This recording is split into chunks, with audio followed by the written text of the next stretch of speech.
17 of us that traveled to northern Idaho to Shoshone Mountain Retreat. And once again, we bring back lots of stories and lots of fun things and silly things and challenges that we had when we were in northern Idaho.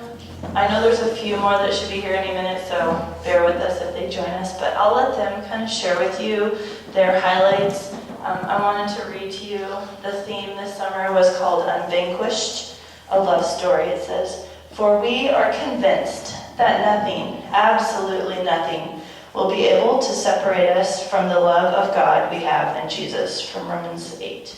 So the whole week was spent talking about the love, and every day there was a different Bible verse with themes and Bible time where we learned so much, and everything we did was surrounded by that. So I'll let them kind of share with you.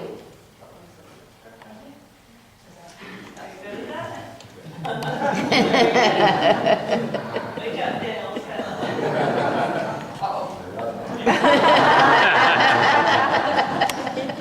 For those of you that don't know me, I'm Kelly Bacher, and this was my first time to spend the whole week at Shoshone. A few years ago, we picked up David there and spent the night there, but that was just a taste of what it's like. For me, there's three things that kind of come to me as I think about the week. The first one happened on the first day. The group I was in worked at a day camp that the local school districts got together and put on. So it was their first ever to try this. For those of you that don't know about this area of northern Idaho, we were in Kellogg, which is an area that has a high amount of poverty. The heritage of that valley was mining, and the mining dried up in sometime, I believe, in the 1980s. And so there's a lot of hurting people and poverty there. And what the school districts asked the local churches to do is come in and put on this day camp. So we had up to, by the last day, 187 kids. We were, along with a church from Minnesota, our kids and group helped lead the day camp. And my memory is, for me, I work in the public schools and I work with elementary kids. So as far as that goes, that wasn't a stretch for me, but just it was really rewarding to see that kids are kids no matter where you're at. On the second, I think it was the first day of the camp, we took a bus for one of the activities and went on a small hike in the area. And I sat down next to this little guy, probably maybe going into first grade, and his name was Buck. And I thought that's the perfect name for this little guy. And I said, "Can I sit next to you?" And he said, "Sure." So I sat down next to him, and when we got ready to get off the bus, the leader said, "Please have a partner." And he just grabbed my hand and said, "You're going to be my partner." And we had a great time. What a cutie. The other part of the day camp that stood out to me is on the second day of the day camp, they had groups, and so they had two people, like a mentor who kind of led the group and then a student that assisted. The mentor for that day couldn't be there, so the person from Idaho Service Adventure asked me if I would lead that group for the day. So I really wasn't supposed to be there, but I really felt like God orchestrated me being there. When we got out to our first activity, there was a little boy to the side that was crying, really sobbing, and one of the local community members told me that he had lost his brother in a four-wheeler accident, 10-year-old brother, about 2 weeks before. And so he was really having a hard time adjusting. And for those of you that don't know, I'm a school counselor, so that's what I do. So I just went and sat with him and just kind of let him be and prayed with him and also just let him know that it was going to be okay. He really didn't want to participate, so we just sat mostly quietly. When kids are in crisis like that at that age, the best thing is just to be with them. And the most rewarding thing for me was I saw him later at lunch. He really wasn't in my group, so I moved on with my group, and he was smiling and laughing and enjoying himself. I checked on him at the end of the week, and his leader said that he was having a pretty good week. So I really feel like that's where I was supposed to be. And then the third thing was just, you all should be so proud of these young people in front of you. They were amazing. Probably the most rewarding thing for me was to watch them work and grow this week. I really felt like it was a privilege to be there. Hello, my name is Daniel, and I also worked with the day camp, and that was really interesting for me because I've never really done anything like that before, and I just thought it was interesting to see how the kids, some of them were like, they were, different from even kids up here based on where they grew up, so I thought that was really interesting to see how their environment would affect their growth. And I just got to have a lot of fun with kids, and I thought that was really nice because, some of them, I don't know, they live out in this remote area, so they probably don't really have much to do. So that was my experience with the day camp. Hi, I'm David. I feel like my major challenge this week was God really called me this week to trust Him a lot more because this is my third time going to Shoshone, and so I was like on top of the world. I'm like, yeah, I know what I'm getting into. I'm going to go and paint a house or do yard work or stuff like that. And then I get there and God says, hey, you're going to help lead a day camp. And I was like, what? Because I'm sure a lot of you know I'm not like the most outgoing person. So Yeah, what? It was kind of a challenge for me, but when I got there, there was one kid in my group. I worked with middle school kids, and there was one kid in my group who, his name was Jacob, and he moved from Michigan to the Silver Valley area in Idaho, like the Thursday before the camp started, and so he didn't know anyone. And I kind of got to know him and talked to him a lot, and it turned out we had a lot in common, so that was really cool. And it was kind of interesting that there were like something like 180 kids at that day camp, and God gave me the ability to find the one that really needed a friend and someone. So I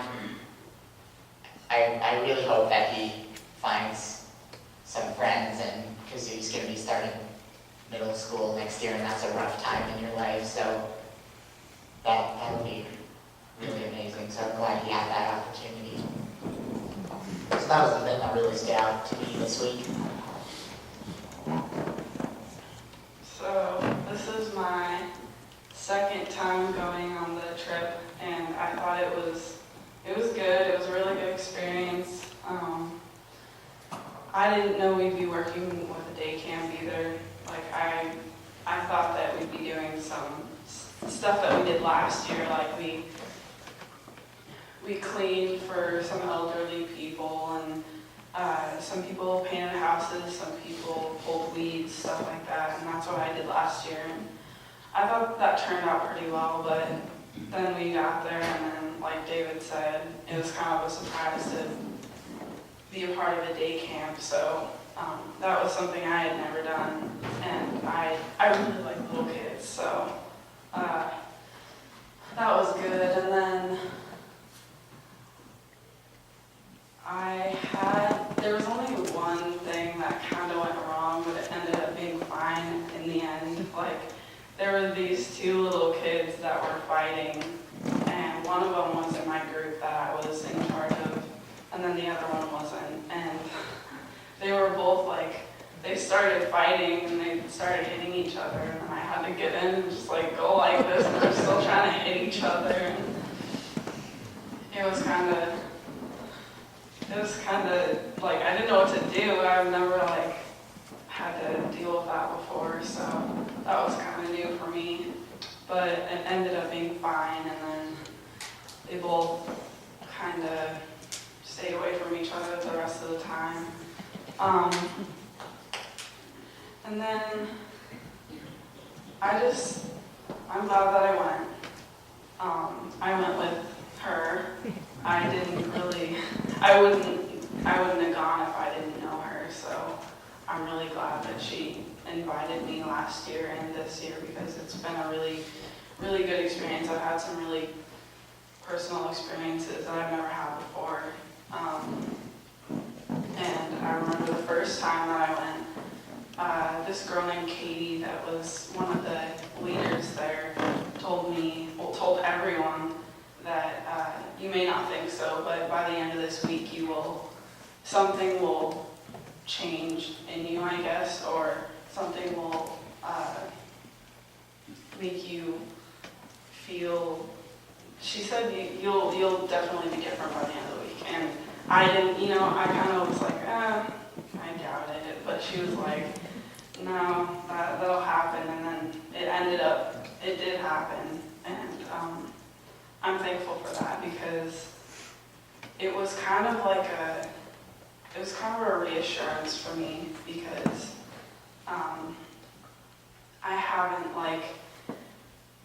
I grew up LDS, but I don't go to church every Sunday. So, and I've had a lot of questions about, I don't really necessarily believe everything that they do. So, and when I was younger, my grandma kind of told me that I wasn't able to go to a different church. So this is the first church that I've ever had an experience with. So I'm really glad, because it was something different, and it did answer a lot of questions that I've had in my life. And so I'm just really thankful that I got to go on this trip. And I hope to go again. This was my second time on the trip too, and I also had no clue I was going to day camp, so that was, first off I thought it was going to be like Girl Scout day camp outside, and I was going to be teaching how to tie knots and stuff, and then it was actually inside, and I was like, oh. It was pretty fun though. Day camp was a very different experience from painting houses. Very different, but it was cool. And I decided I would volunteer to take junior high kids, because most of the time nobody wants to take them just because they're at that kind of weird time. And I was thinking, well, it hasn't been too long, so I decided to take them. And I got a group of girls. I think that they tried to have the leaders be put more kids of the same gender with a leader of the same gender. So it was really cool to get younger girls. And I was well, the first day I was kind of shocked, because I was like, oh my gosh, I've never heard little girls talk like this. They're talking about Jessica B's yoga pants, and I was like, wow. I didn't do that when I was 11, but then, I wore my coat zipped up to here. But I remember, I got through to the girl, at least one girl. You could kind of tell, I forgot what her name was. I think it was Sydney. But you could tell that when she gets a little bit older, she's going to be kind of a wilder kid. And, I mean, that's okay, but you could definitely tell. And because a lot of kids probably just aren't watched as closely as like most of us were. But anyway, she was talking, like there was this lady who was leading speeches, and she was kind of, you could tell she was a little bit, don't touch your shoe, Jenny, kind of thing. And she was just got distracted kind of easily. But she said that she just could not stand that teacher, and like she like hated her and stuff. And I said, well, one thing that I was happy about when I got into high school, I noticed that there were some teachers that I thought were kind of really goofy, and I didn't really like them at all. But one thing I did realize, but nobody ever told me, was that if you look closely enough at teachers, even though they kind of, but you can always learn someone from everyone, even if you just absolutely can't stand them, because they've gone to school and they've taken the time to get this knowledge, and you can always take a little bit of knowledge from them just so that you can understand and figure out what they know. And most of the time it's always very valuable stuff. And I told that to her, and it kind of like put a light on her. So I was thinking, hopefully that would be a good thing. And I noticed by the end of the week they were not talking about Jessica B's yoga pants. And another really great thing that happened on the trip was that, well, when we did swimming on the last day of day camp, because we did a barbecue, we took them to this community swimming hall, and it was pretty cool because they all got to swim for free because they were part of day camp. It was like a gift from the community. There was this old lady, and she just randomly came up to me and was telling me about how her daughter couldn't take care of her 6-year-old daughter, her 6-year-old grandkid anymore. Like this was the grandma, and then she had a daughter, and then the grandkid.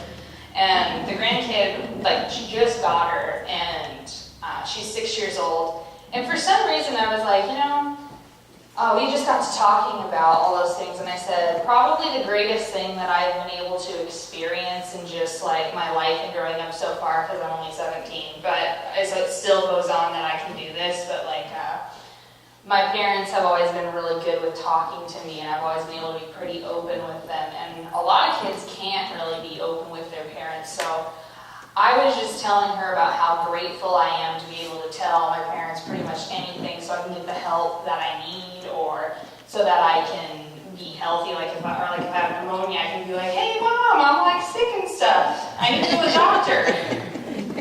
So that's pretty cool that my parents do that. I know that some people don't, because some kids will just go take care of it themselves. And I was like, it would just be always pretty great if you could develop a relationship starting at this young age. Because I didn't actually think about it till later. I just kind of had like word vomit and was just telling her all this stuff. And then at the end I was like, well, maybe I really did help her, because I was just kind of like thinking about it, and I was like, oh wait, so she has a grandkid, and I was like, well, maybe this could be like a fresh start for her, and it'd be pretty awesome for her to have like this open kind of relationship with her, so she knows that she like loves her and stuff. And I was like, that's just super great.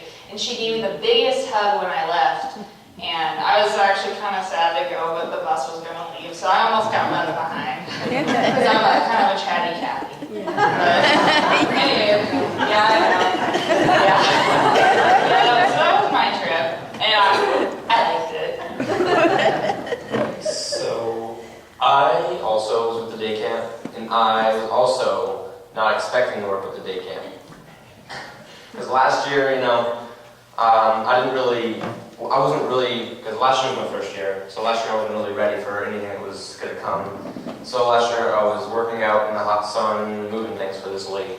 So this year, I get packed, and I'm all pumped, I'm ready to go help outside, and I get there, I have all these clothes that, for working outside, I get there, and they're just like, nope, you're going to be working in a day camp. So I have all these clothes, and I have work boots, and all these things that I'm going to be working around with, that I'm now going to be using to hurt around with a little kid's phone coming to my waist. But yeah, so I get there, and the first day, it's kind of sluggish. We're still trying to work out on all the details, and we find our little group. I was working with 3rd and 4th graders. The first day I had a group of 5 boys, and they were just a handful. Just a handful. But I mean,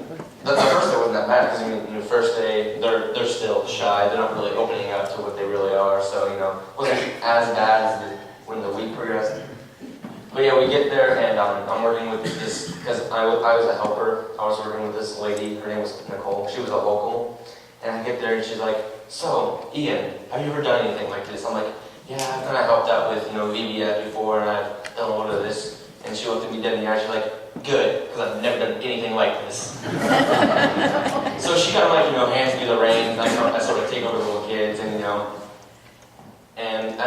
we go on, and what we did, we had this little opening session, and we had to play games to keep them entertained. These were one of the most chaotic moments of the whole entire day. Because, we had to get all these kids into one room and keep them entertained for like half an hour. But really, actually, one of the things that stuck out is my leader, Nicole. She had come up with an idea. She had gotten our kids to come up with like a group name, because we were originally, our group name was Black 3, because we were identified by bandana colors. So we were Black 3, but we decided to come up with a name. So the kids decided to call themselves Yetis. And so every time we would yell the word Yetis, all these kids, all of my kids, would just come running from any direction, from wherever they are. They would come running and yelling straight to us. So you can imagine how silly that looked anywhere you were. Yeah. And it didn't work out all the time. I mean, you had that one kid who was just like, and just walk back to you. But yeah, it was fun. And so another thing that really stuck out is that I got to help this little kid. His name was Dylan. He was going into 5th grade, and he didn't really have any friends, because he wasn't as popular as all the other kids. He wasn't athletic. He was full of energy. But so we were playing basketball, and he wasn't making all the hoops and everything. So he kind of sat down in the corner and kind of put his head down in his lap. So I kind of walked over there, sat down with him, and he was like, I'm not really as good as everyone else. I don't know why I'm here. I just want to leave. So I kind of sit down with him, and I explained to him that, just because you're not as good as everyone else doesn't give you any reason to quit. So I kind of explained to him that, if you aren't as good as the other kids, you need to strive harder to be as good with them. Or if you don't even like that sport, just don't play that sport. Just try something else. So and he kind of sat there, and I could see his expression on his face. His expression on his face getting brighter, and I just felt like I really helped him out. And so yeah, I had a lot of fun this week, and can't wait for next year. So hi, my name's Adeline, and I was just kind of shot, so you can tell I had a lot of fun at camp. So my speech is kind of a combination of everybody's, because this is my first time being at this camp, so I seriously have no idea what to say. And so when I first started packing for this camp, I thought that, I'd be going out and, chopping wood or fixing a roof or helping with goats. But no, I got there and I found out that I'd be working at the day camp. And that was kind of a shock, because all of my clothes were like ripped up skinny jeans and like shirts that already had paint on them. So I'd be going to help out with these kids without these nasty clothes, just like, wait, what? But I'm, like David said, this week I really had to trust God, because at first I really wanted to be a mentor with these little kids, because I like kids. They seem to work pretty well with me. But then I discovered that I'd be a helper with the little kids, which would just be like the mentor, and then the helper would just be helping out. When I got there, and my mentor didn't have any kids.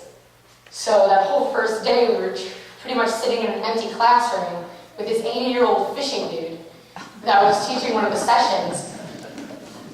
And I ended up pretty much staying with that 80-year-old fishing dude all week, teaching 1st through 8th graders how to fish.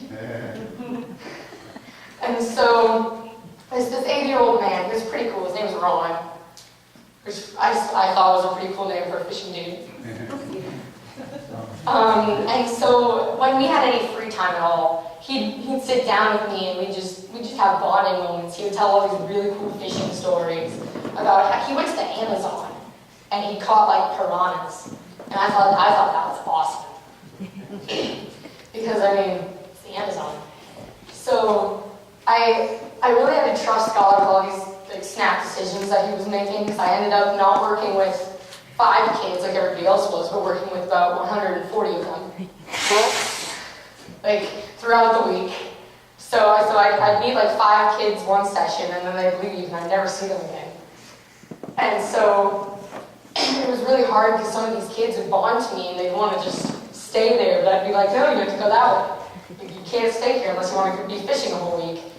And then halfway through the week, these kids decided that they pretty much wanted to do fishing a whole week, so they switched over to the class that I was supposed to be teaching, the like Blue 3 or something. And so technically I was supposed to have 7 kids. I had 0 at first, and then I had 7 in the middle, but I was also working with fishing. So it was kind of difficult for me to play hot potato with each of the classes. Another moment that really stood out to me at camp was this thing that it was really emotional for everybody, I believe, because you went to this barn, right, and it was like dark all outside already, and inside it was like a cross made out of candles in these little boxes, and there was candles all around, the unlit candles. And you're supposed to sit around this cross, and they told a story that was supposed to connect you spiritually with God more. And by about halfway through this story, pretty much everybody was sobbing, because you could hear from like across the room, like, I love you, man, you're never gonna leave me, and like just people hugging. And I just sat there, and I thought that I got so much more connected. And she said, forgot her name, she's like, one of my best friends, but I forgot her name. Shania, yep, that's it. Like she said, she told me on the 8-hour drive to Idaho that when you come back, you be changed. And like she said, I kind of brushed it off my shoulder, like, I don't know about that, I'm kind of stubborn. But on the ride back, I kind of sat and thought about that night. And I just discovered that I was so much more spiritually connected with God that, I mean, at first I didn't notice it, but as the week went on, it's just really hard to talk about, because it was just a really emotional night. And it just helped out so much with the problems that I've been going through lately. And since this was my first time going to camp, it just kind of hit me. And it was just really difficult to go through. But at the same time, it was so easy and so refreshing. I just loved it. Thank you. I helped out with the barbecue, and I made punch and hot dogs for the ISAers and the campers over there. That's what I did. Good morning, I'm Chad Simon. First of all, thank you all so much for your support this year through all the fundraising, through the letters that were sent with us, and also through prayer. So we couldn't do this without you, so thank you. I got the opportunity to serve on 3 different projects this year. On Thursday, I was in Kingston cutting firewood with, my group was all from Minnesota, so I didn't actually get to serve with anybody from Bethany this year, but that was great. It was a great opportunity for me, and just a great congregation from Minnesota. It was a wonderful opportunity. We cut 2 loads, or 2 trucks and a trailer worth of firewood on Thursday. I got it out of a gentleman's yard, kind of a lot of stuff they didn't want, and brought that back to camp, and so that was good. And then Tuesday, our group served in the Kellogg Community Garden, and what this was a community garden in the community park, and there was 50, probably 3x5 plots where the community could purchase a plot for $20 for the whole year, so it was, really reasonable. And what we did there was we took some of the reclaimed wood that they had there, and we repainted it, and they're going to use that wood to make a shed for some of the material that they need to hold there.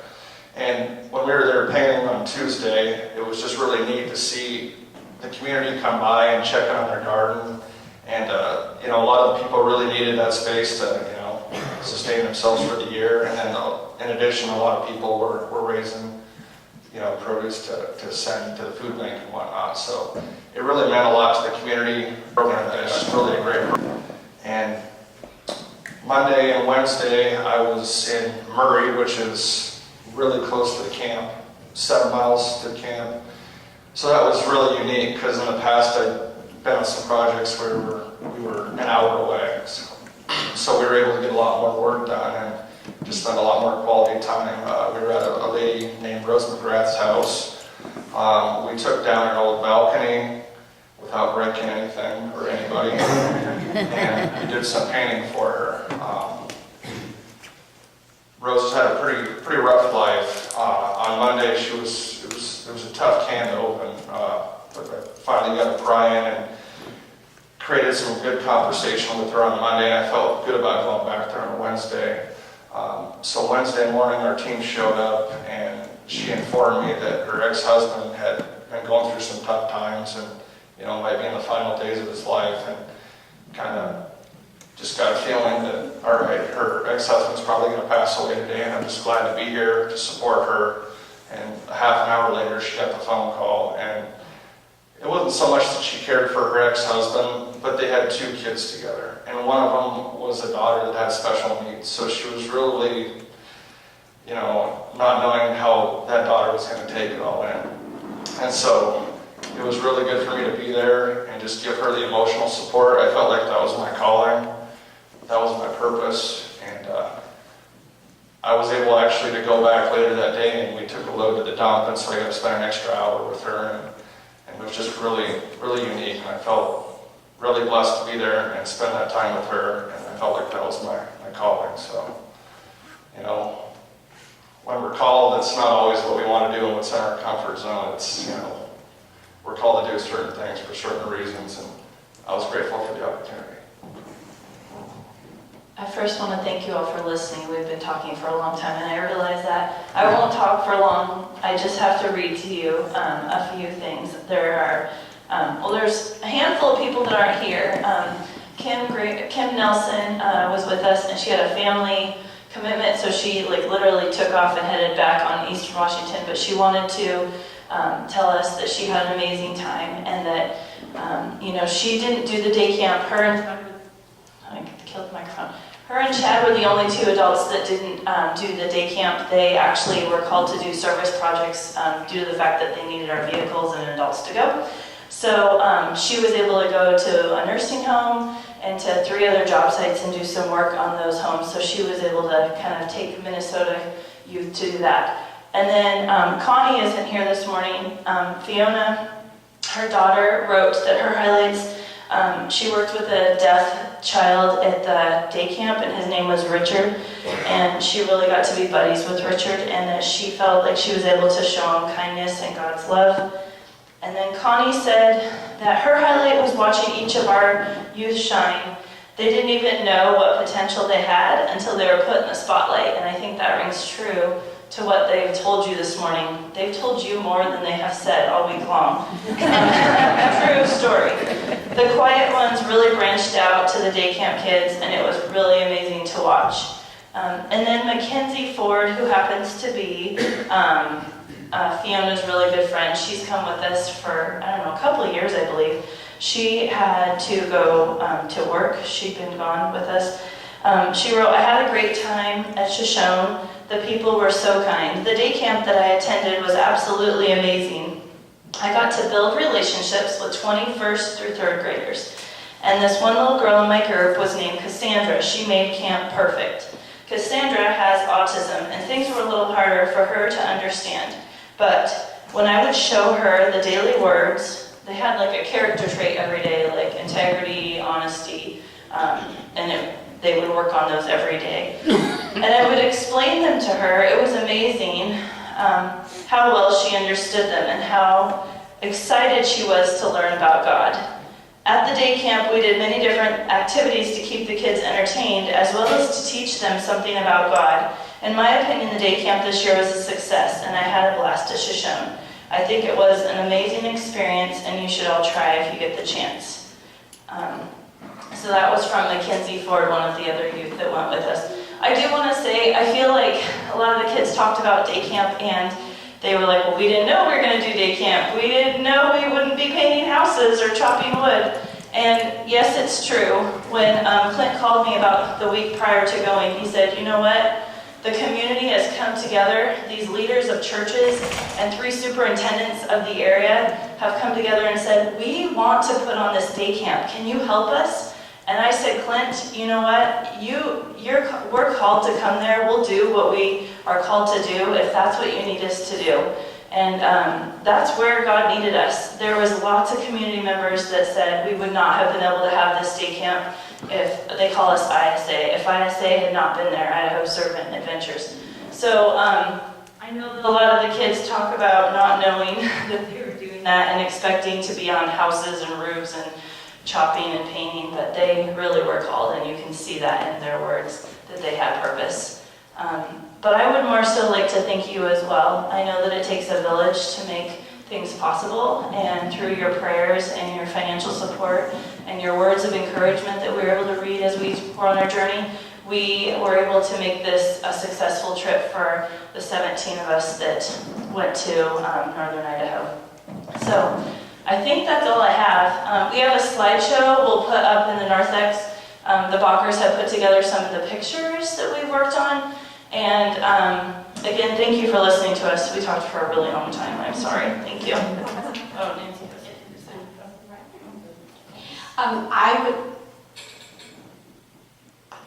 Don't cry. I'm going to get emotional. No. But could Melissa Trust stand up? 12 years ago, stand up, Melissa. 12 years ago, Melissa came to me when I was youth director and said, Nancy, I want to do a mission trip. Well, 12 years ago, Bethany Lutheran Church went to Shoshone. And what I'd like to say, and we actually helped at a vacation Bible school and worked with children and with a church from Minnesota. So a lot of similarities. But what I'd like to say to Sarah is thank you for carrying that on. And for the youth of Bethany, taking that bright light to the children of Northern Idaho and showing them what God can do through you to them. And Sarah, thank you for continuing on that tradition and taking the kids.